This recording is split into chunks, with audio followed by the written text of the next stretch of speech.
Hare Krishna guys and welcome back to my channel. My name is Natasha और आज की video में हम बात करेंगे 5 important tips which will generally boost your NEET preparation. ठीक है, तो अब आपको जितना प्रिपेयर करना था आपने कर लिया है। आपके पास सिर्फ 3 महीने बचे हैं। अब 3 में से भी सिर्फ 2 ही लगाओ क्योंकि लास्ट का मंथ आपको नहीं पता कब खत्म हो जाएगा। ठीक है, तो जब मेरा ये वाला टाइम चल रहा था, सबसे पहले सबसे बड़ी गलती जो बच्चे करते हैं वो पैनिक कर जाते हैं इस मोमेंट पे आके और पढ़ना बंद कर देते हैं। तो ये चीज मत करना। जो भी आपकी, ठीक है, आपके मन में बहुत सारे थॉट्स आ रहे होंगे कि होगा नहीं होगा, उसको छोड़ दो, अभी सब साइड में छोड़ दो। बस आपको पढ़ना है, फोकस करो पढ़ाई पे।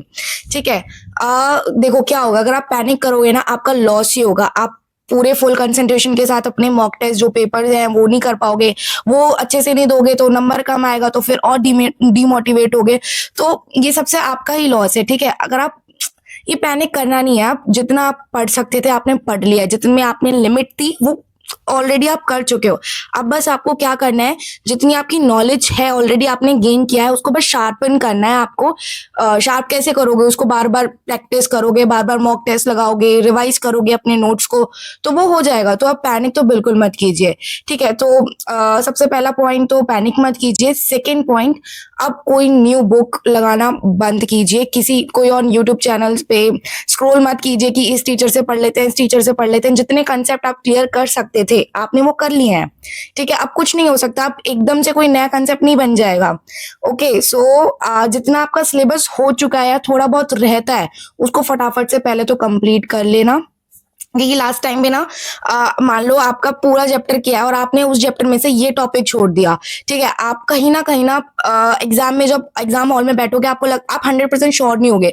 कहीं ना कहीं आप वो 80% तक ही अपना कर पाओगे, क्योंकि आपके मन के अंदर ही एक ये चीज रहेगी कि मेरा ये टॉपिक छूटा हुआ है और इधर से क्वेश्चन आ गया, तो आप 100% नहीं दे पाओगे। ओके, हाँ गाइस, तो सबसे पहले अपना सिलेबस कंप्लीट कर लीजिए। अब आपकी जो रिवीजन करने वाले हो ना, तो आप टॉपिक वाइज रिवीजन कीजिए, ना कि पूरा पूरा चैप्टर उठा के रिवाइज करें, क्योंकि इसमें बहुत ज्यादा टाइम लगेगा। ठीक है, ऐसा भी नहीं कि पहले पूरी बायो रिवाइज करे हो, नहीं। मैं आप अपनी प्रीवियस वीडियोस में भी ये चीज बहुत बार बोल चुकी हूँ, तीनों सब्जेक्ट को साथ लेके चलो या 2 सब्जेक्ट को साथ लेके चलो, डे वाइज अपना करो। ठीक है, कोई भी फैंसी टाइम टेबल इस टाइम पे आके बिल्कुल मत बनाओ। बिल्कुल स्मूथ सूथिंग अपना सब कुछ रखो जैसे आप करते आ रहे हो, कोई चेंजेस की जरूरत नहीं है। मॉक टेस्ट से अगर आप अब भी डर रहे हो ना, तो फिर आपका कुछ नहीं हो सकता। मॉक टेस्ट से डरो मत, मॉक टेस्ट दे के आओ।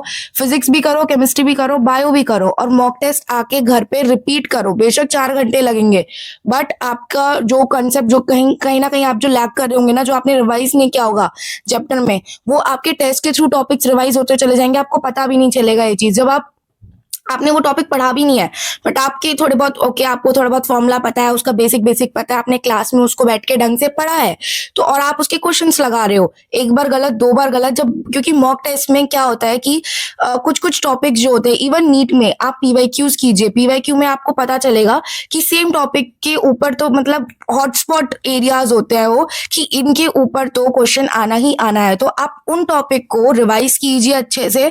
ठीक है, अपना श्योरिटी लेके आइए ना कि ये आया तो मेरे को करना ही करना है, इसमें ये फॉर्मूला लगेगा ही लगेगा। तो ऐसे बहुत सारे क्वेश्चन होते हैं, वो आपको कब पता चलेगा, जब आप मॉक टेस्ट देते रहोगे 100 200 300 मॉक टेस्ट जितने दो कम है। ठीक है, तो आप वो डेली का मॉक टेस्ट दो, डेली 3 घंटे का मॉक, 3 घंटे के उसको 2 घंटे में कंप्लीट करने का कोशिश करो। अपना पेपर आप इस तरीके से मत करना कि मेरे को 3 घंटे में ही, नहीं, कभी मत करना। अपना 2 घंटे या 2.5 आवर, ये भी मैं बहुत ज्यादा बोल रही हूँ क्योंकि ओएमआर में आपको नहीं पता उस टाइम पे आप उस स्टेट पे आप क्या पैनिक कर जाओ, नहीं करो। ठीक है, तो इसलिए मैं आपको बोल रही हूँ अपना मॉक टेस्ट लगाइए, पीवाईक्यू सॉल्व कीजिए, अपना कोई फैंसी टाइम टेबल मत बनाना। और लास्ट चीज रिक्वेस्ट है, प्लीज अपने आप को किसी से कंपेयर मत करना कि भाई वो तो मेरे साथ ही, हम साथ में बैठ के पढ़ रहे हैं, बट उसके तो इतने अच्छा 580 590 आ रहे हैं और मैं तो फिर भी 400 300 पर हूँ। अब ये टाइम नहीं है कंपैरिजन करने का। अगर आप कंपैरिजन इज अ पॉइजन, अगर आप इस चीज में पड़ जाओगे ना तो आप फुल फोकस होके कर ही नहीं पाओगे कुछ भी। तो कंपेयर मत कीजिए, जो हो जैसे हो बढ़िया हो, बस अपने आप को बेहतर बनाइए। ठीक है, आसपास सब कुछ म्यूट कर दो, अपने आसपास की दुनिया surrounding, just focus on yourself. 3 महीने रह गए हैं। ठीक है, चाहो तो अभी भी बहुत अच्छा कर सकते हो, पैनिक मत करना। कुछ नई चीजें ट्राई मत करना, मॉक टेस्ट लगाते रहो भाई, जितना हो सके उतना मॉक टेस्ट दो। अपनी मॉक टेस्ट देना नहीं, उसको आके घर आके उसको एनालाइज करो, अपनी गलतियों को लिखो, बार बार उनको लिखो, बार बार रिवाइज करो सुबह जल्दी उठ के।